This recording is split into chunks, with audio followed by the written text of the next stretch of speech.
Hello दोस्तों, आज हम आप लोग के लिए लेके आए हैं सीटेट का प्रीवियस ईयर्स नवंबर 2012 का एसएसटी पेपर और पेपर 2 का लेकर के आए हैं सीटीपी पीवाईक्यू। तो सीधा क्वेश्चन पे आते हैं। विद्यार्थियों से प्रतिक्रिया प्राप्त करने का आदर्श प्रतीक्षा समय डैश के सही अनुपात में होना चाहिए। तो इसका आंसर होगा इस प्रश्न का कठिनाई स्तर पर होगा। इसका एक्सप्लेन करते हैं। विद्यार्थियों से प्रतिक्रिया प्राप्त करने का आदर्श प्रतीक्षा समय प्रश्न के कठिनाई स्तर के सही अनुपात में होना चाहिए ताकि विद्यार्थियों को प्रश्न के उत्तर हेतु चिंतन के लिए उचित समय प्राप्त हो सके। तो नेक्स्ट क्वेश्चन है, मान लीजिए आप विद्यालय शिक्षा बोर्ड के अध्यक्ष हैं। आप अपने अधिकार क्षेत्र के अंतर्गत आने वाले विद्यालयों की शिक्षा का संपूर्ण गुणवत्ता को सुधारने के लिए क्या योजना बनाएंगे। इस प्रकार का प्रश्न डैश एक उदाहरण है। तो उच्च स्तरीय अपसारी प्रश्न है। तो इसका एक्सप्लेन है। शिक्षा बोर्ड विद्यालय शिक्षा बोर्ड के अध्यक्ष अपने अधिकार क्षेत्र के अंतर्गत आने वाले विद्यालयों के शिक्षा को संपूर्ण गुणवत्ता को सुधारने के लिए योजना बनाएंगे। इस प्रकार उच्च स्तरीय अपसारी का एक उदाहरण है, क्योंकि इसमें वृद्धि स्तर पर योजना निर्माण से संबंधित सुझाव अपेक्षित प्रश्न निहित होते हैं। तो नेक्स्ट क्वेश्चन है, सीखने डैश आकलन और अनुदेशन के बीच के डैश दृढ़ीकरण द्वारा सीखने को प्रभावित करता है। तो के लिए संबंधित संबंधों को, तो सीखने के लिए आकलन और अनुदेशन के बीच संबंध के दृढ़ीकरण द्वारा सीखने को प्रभावित करता है। अनुदेशन शिक्षण में चलने वाली प्रक्रिया है जिसे व्यवस्थित रूप से कक्षा में शिक्षक द्वारा शिक्षार्थियों को सिखाने हेतु प्रयुक्त किया जाता है। तो नेक्स्ट क्वेश्चन है, आंतरिक रूप से अभिप्रेरित विद्यार्थी डैश होता है। तो इसका आंसर होगा के लिए बाह्य पुरस्कार उसकी अभिप्रेरणा को बनाए रखने के लिए पर्याप्त नहीं है। तो इसका होगा आंतरिक रूप से अभिप्रेरित विद्यार्थी के लिए बाह्य पुरस्कार उसकी अभिप्रेरणा को बनाए रखने के लिए पर्याप्त नहीं है, क्योंकि मनोवैज्ञानिक शोधानुसार बाह्य पुरस्कार अति औचित्य और आंतरिक प्रेरणा में कमी की ओर ले जाता है, जिससे अभिप्रेरणा कमजोर हो जाती है। नेक्स्ट क्वेश्चन है, सतत और व्यापक मूल्यांकन की योजना में व्यापक शब्द डैश के अलावा निम्नलिखित के द्वारा समर्थित किया जाता है। तो जेपी गिलफोर्ड का बुद्धि संरचना का सिद्धांत है। सतत और व्यापक मूल्यांकन की योजना में व्यापक शब्द जेपी गिलफोर्ड का बुद्धि संरचना का सिद्धांत के द्वारा समर्थित किया जाता है। गिलफोर्ड ने मानसिक योग्यताओं के आधार पर इस सिद्धांत को 3 श्रेणियों संक्रिय, विषय वस्तु और उत्पाद में बांटा है, जिसमें व्यापक तौर पर विषय वस्तु के बारे में पढ़कर उसका चिंतन व मनन करते हैं और उत्पादन के माध्यम से निष्कर्ष निकालते हैं। नेक्स्ट क्वेश्चन है, कक्ष में शिक्षक और विद्यार्थी किस प्रकार जेंडर को डैश करते हैं। यह सीखने के वातावरण डैश है। तो रूपांतरित को त्रिक्षु करता है। तो इसका आंसर इसका एक्सप्लेन होगा, कक्ष में शिक्षक और विद्यार्थी किस प्रकार जेंडर को रूपांतरित करते हैं। यह सीखने के वातावरण को सृष्ट करता है। जेंडर सामाजिक निर्मित है, जिसमें सामाजिक वातावरण के अनुकूल परिवर्तन होते हैं। बुद्धिलब्धि अभिप्रेरणा है। बुद्धिलब्धि अभिप्रेरणा क्या है? चुनौतीपूर्ण कार्य करने में डटे रहने की प्रवृत्ति है बुद्धिलब्धि। विज्ञान के प्रयोग में सामान्यतः लड़के उपकरणों का नियंत्रण करने हाथों में लेते हैं और लड़कियों से आंकड़ों का रिकॉर्ड करने अथवा बर्तनों को धोने के लिए करते हैं। यह प्रवृत्ति यह दर्शाती है कि पुरुष और स्त्री की रूढ़िबद्ध भूमिका विद्यालय में भी होती है।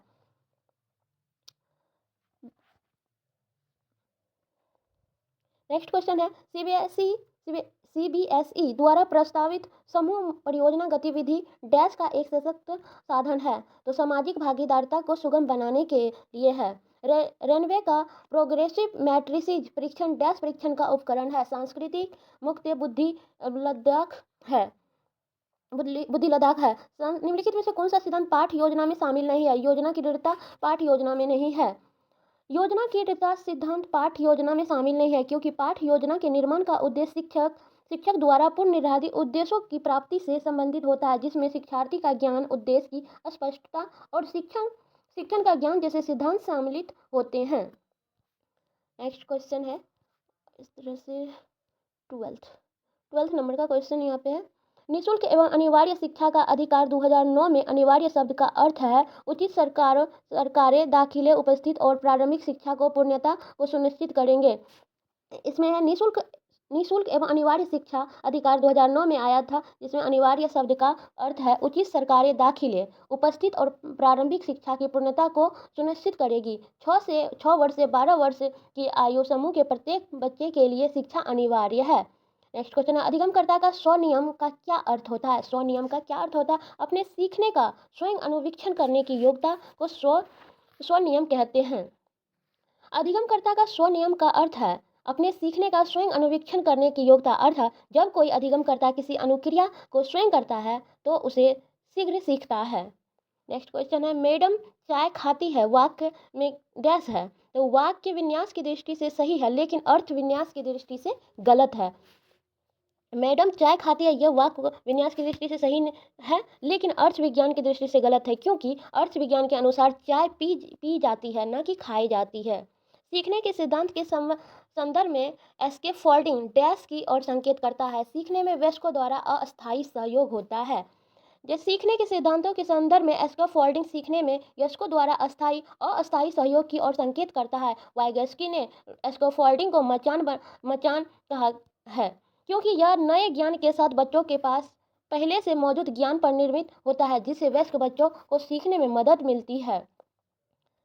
नेक्स्ट क्वेश्चन है, एक महिला ने भोजन प्राप्त करने के लिए अपने बच्चे को बेच दिया। इस खबर को डैश के आधार पर अच्छी तरह समझा जा सकता है। तो पदानुक्रम आवश्यकता का सिद्धांत द्वारा, जैसे एक महिला ने भोजन प्राप्त करने के लिए अपने बच्चे को बेच दिया। इस खबर को पदानुक्रमिक आवश्यकता के सिद्धांत के आधार पर अच्छी तरह समझा जा सकता है। यह सिद्धांत मनोवैज्ञानिक अब्राहम मास्लो द्वारा प्रतिपादित है, जिसमें उन्होंने मानव की दैहिक सुरक्षा, संवर्धन, प्रेम, आत्मसम्मान, आत्मसात व भावुकता आवश्यकताओं के स्तर बताए। मानव का अभिप्रेरक इसी क्रम में गति करता है। नेक्स्ट है, बुद्धि लदान के आधार पर विभिन्न समूहों में विद्यार्थियों का वर्गीकरण उनकी स्वगरिमा को डैश है और उनके शैक्षिक निष्पक्षता को डैश है। तो यहाँ इसका आंसर हो जाएगा, बुद्धि लदी के आधार पर विभिन्न समूहों में विद्यार्थियों का वर्गीकरण उनकी स्वगरिमा को घटाता है और उसके शैक्षिक निष्पक्षता को प्रभावित नहीं करता है।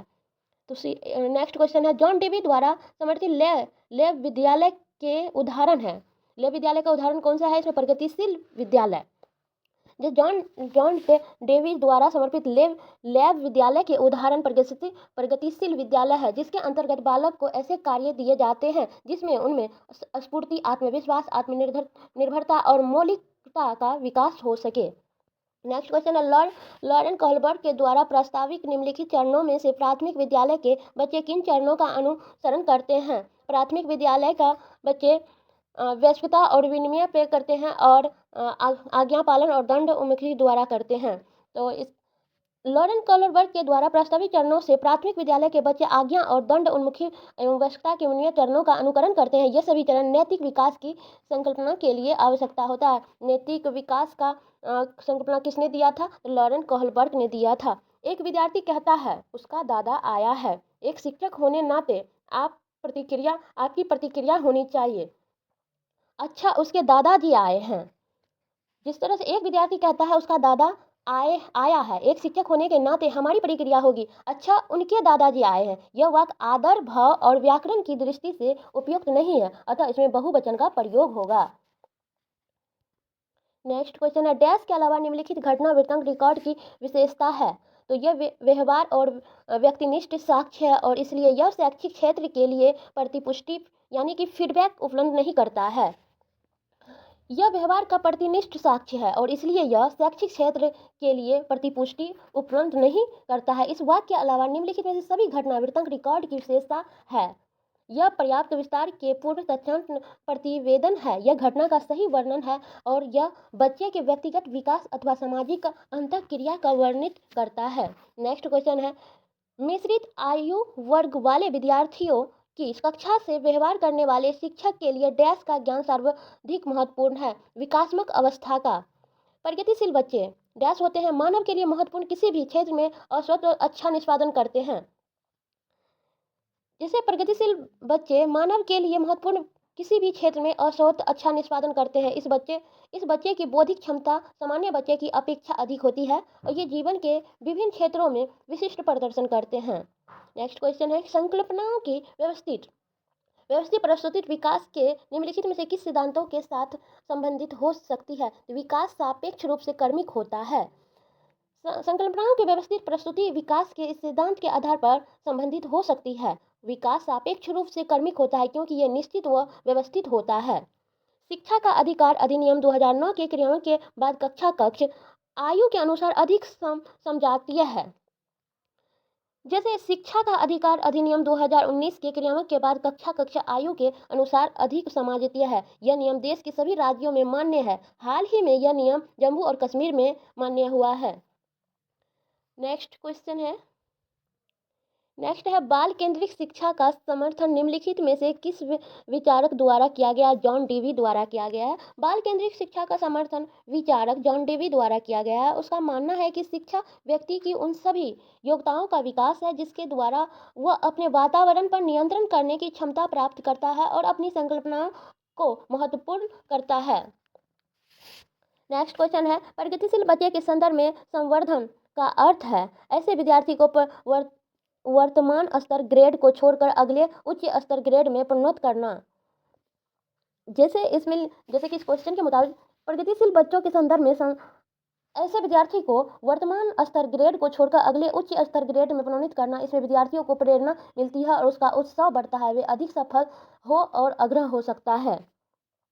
नेक्स्ट क्वेश्चन है, एकल अभिभावक वाले बच्चे को पढ़ाते समय शिक्षक को डैश करना चाहिए। तो इस तथ्य को अनदेखा करना चाहिए और ऐसे बच्चों के साथ अन्य बच्चों के समान व्यवहार करना चाहिए।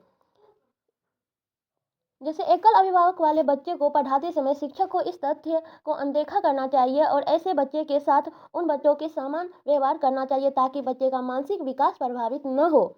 नेक्स्ट क्वेश्चन है, प्रतिभाशाली विद्यार्थियों के लिए निम्नलिखित में से कौन सी गतिविधि सर्वाधिक उपयुक्त है? दी गई संकल्पनाओं के आधार पर मौलिक नाटक लिखना।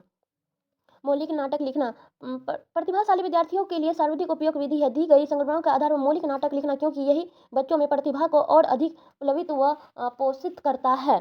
नेक्स्ट क्वेश्चन है और लास्ट क्वेश्चन है, शारीरिक गतिविधि करने वाले बच्चे की आंतरिक व्यवस्था निम्नलिखित में से कौन सी हो सकती है? कवि। शारीरिक गतिविधि वाले बच्चे की अंतिम व्यवस्था कभी हो सकती है, शल्य चिकित्सक, वाचक और राजनीतिक की अवस्था नहीं। अगर आप लोग को वीडियो अच्छा लगे तो लाइक करें, सब्सक्राइब करें एंड कमेंट करें।